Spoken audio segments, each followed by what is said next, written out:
Good afternoon everyone and welcome to Northumberland Zoo on YouTube. Thank you so much for tuning in. My name is Maxine, I'm the manager here at Northumberland Zoo. So on today's quick kind of episode, I want to show you some of the stuff that the keepers have been working on. It's obviously half term this week and we've been extremely busy, so I'm a little bit conscious of how much time I've got because we have got a lot of public coming in, which is great. So if you're watching these videos and you've been to the zoo, thank you so much for coming along and supporting us. And obviously if you've already subscribed and liked our channel as well, thank you so much, because that's really helping us out with our YouTube channel. So when we were closed a few weeks ago in January, the keepers kind of set themselves a massive task of renovating a few of the enclosures, and some of you might have seen them already, but I just wanted to show you what they did and how they've done it. So I'm down at the Arctic Foxes for a start. We've got lovely little Dougal this morning, who is demonstrating perfectly exactly one of the behaviours that we were looking for when the keepers redesigned this paddock. So Dougal's chilling out on top of this brand new platform. So the keepers have built a series of platforms. So there's 1, 2, 3 and 4 down at the bottom there. So there's lots of different areas that the Arctic Foxes can kind of hang out on. And it seems to be that the top one is their most favourite, because that is the highest one. But obviously they've got lots of choices. There's also some more dens kind of hidden away. They've just added this fire hose, little kind of trampoline slash hammock, which looks like they've been lying in as well, because it's got a bit of a dent in it. And then there's some really cool little raised platforms that go in between these areas, so the foxes can kind of balance and walk along here. Foxes are super sly, super little agile creatures, so they're more than capable of kind of traversing this kind of terrain. The keepers just wanted to make it a bit more enriching for them, so there's a bit more involved in the elements of this enclosure. And it makes it more interesting for you guys as well, because when you come down here and you see Dougal up a height like this, that's great for taking photographs as well. And obviously he's choosing to be there. They do have 2 little indoor house dens that they can hide away in if they wanted to, but majority of the time they choose to be outside, which is cool. Mainly those dens are there if we ever have severe winds and we need to lock them in, because obviously last year when we had Storm Arwen, or the year before now, we had a massive tree come down and take the enclosure out. We were struggling for space to lock them in, so now we've got those indoor spaces there.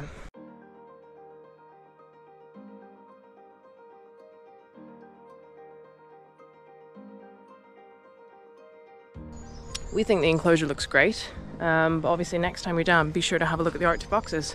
Let's head over to the Lynx and see what's happening over there. So I'm just down the river now, heading up to the Lynx. And earlier this week we had some quite significant strong winds, strong gusts. I think we were up to like 69 miles an hour. So we did actually have a tree fall over on our lynx enclosure the other day. Luckily enough, the lynx were absolutely fine. We have protocols in place so that if we have any gusts over the 40 mile an hour limit, we do lock a lot of the big carnivores and animals inside that have a risk of escape if a tree falls on their enclosure. So the lynx were all tucked up inside. It wasn't an issue. It's just the fact that we then had a tree on the enclosure we had to get rid of. But us being us, we're very ingenuitive and we come up with ways of sorting things out. So the tree itself that fell on the enclosure was very dead. So it was very dried out. It wasn't very heavy. It was covered in ivy. It was actually kind of a tree from the neighbouring property. So we managed to get a rope on it and pull it off.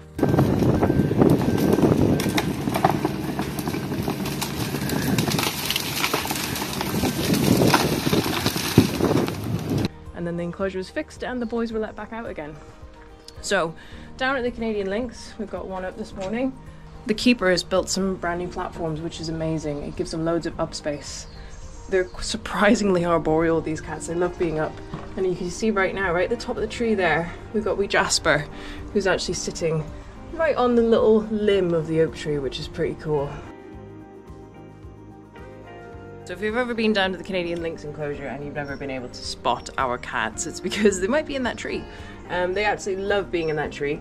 We had to get a tree surgeon in this year to actually trim off a whole bunch of those branches, so it is a lot easier to see the top of that tree now, but sometimes they hunker right down on those branches and like lie on them, so you know that's a really good place to look and see them. But obviously the keepers came up with this concept that if they create a lot more up space at the front of the enclosure with a lot more platforms, we might actually be able to make them a lot more visible than what they usually are. We are revamping the lynx enclosure, so we've got a brand new platform around the central post, and then we've got all new walkways, all different sort of heights and things connecting the platforms together. So yeah, it's hard work, but yeah, hopefully the lynx will really like it. We are just bolting the logs in place, just for them climb on, bounce on, make them really strong. We don't want anything falling apart. Yeah, come out. We lift it. Do you want them out on the the right way? Yay, stop! Ryan, are you getting a good lynx eye view from up there? Perfect. We have this tree here that our three boys really love to sit in. So we've added this lovely platform, nice and high, so that they can jump from the tree to the platform. We also have added a load of walkways, so the boys can actually get from the platform now and just walk right the way around. But it gives them access from being able to get everywhere they want to get without actually having to get on the floor. Being arboreal, this is going to be really good for them. They seem to be really enjoying it so far. It's really, like, I find it quite impressive that they're using it so quickly. Usually they're pretty nervous and hesitant at some things, but they've come straight out and used it and grabbed the food, so we're really happy about that. So for those of you who don't know who the Canadian Lynx are that we have, we've got three boys and they are brothers. They were born at Hamerton Zoo.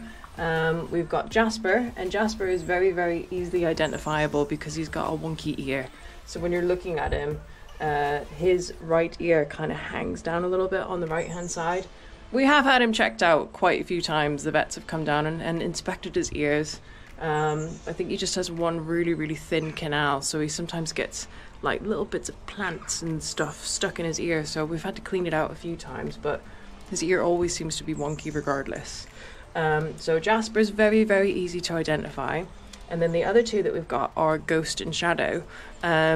Ghost and Shadow are quite difficult to identify unless you have your binoculars or you've got a big telephoto lens on your camera. Shadow has a little dark spot in his eye. It's quite obvious when you look at your photos, whereas Ghost's eyes are perfectly clear and he's got straight ears. So they are all individually identifiable. So next time you come down, have a look and see if you can figure out which is which. And obviously the three boys, they're brothers. Canadian lynx are not a particularly rare species, but there are very, very few of them in the UK zoos. So it's pretty cool that you can come here to Northumberland Zoo and see them. Next time you're at the zoo, do come and have a look at the Canadian lynx and see if you can spot them any better, and let us know if you manage to see them better with these new improvements. Let's go take a look at the snow leopards. And the final project that the keepers have been working on that I wanted to show you was the addition of some feeding poles. So feeding poles are super great for snow leopard and big cat enrichment. That has got a little lockbox on the back of it with a cable that runs all the way to the top of the pole and around it, and it has a little hook on the end if you like, so that the keepers can attach food to it and then hoist it up the pole. And that encourages more kind of natural, more muscular feeding behaviours, where the snow leopards have to come along and actually properly climb up a pole to get their food. So it just makes feed time a little bit more challenging. Carly's first attempt with the pole was a little bit unusual. She didn't quite understand the concept of it, and even though the food was hanging off the pole, instead she really enjoyed her different angle of the raccoon enclosure.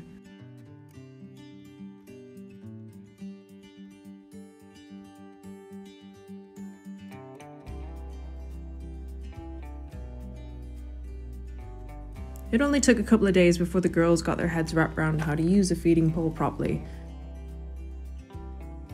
And I think you'll agree that they did really good the next time.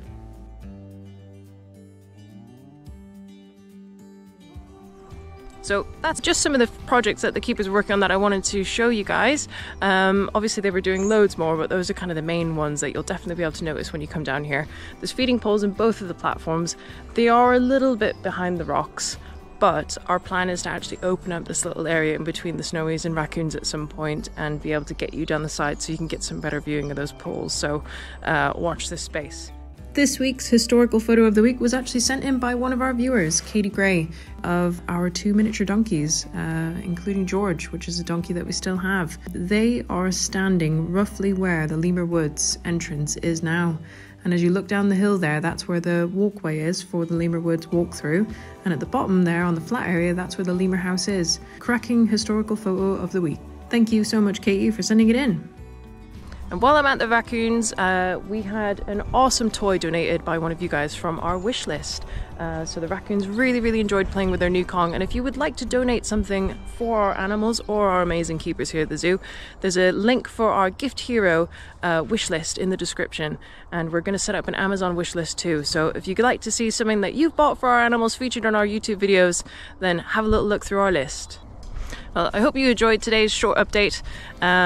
Drop some comments below with what you think about the new additions that we made and if you've seen them already. And if you haven't done already, then please do like this video and subscribe to our channel. Everything helps us grow and support to the development of the zoo. Thank you so much for watching, guys, and we'll see you next week.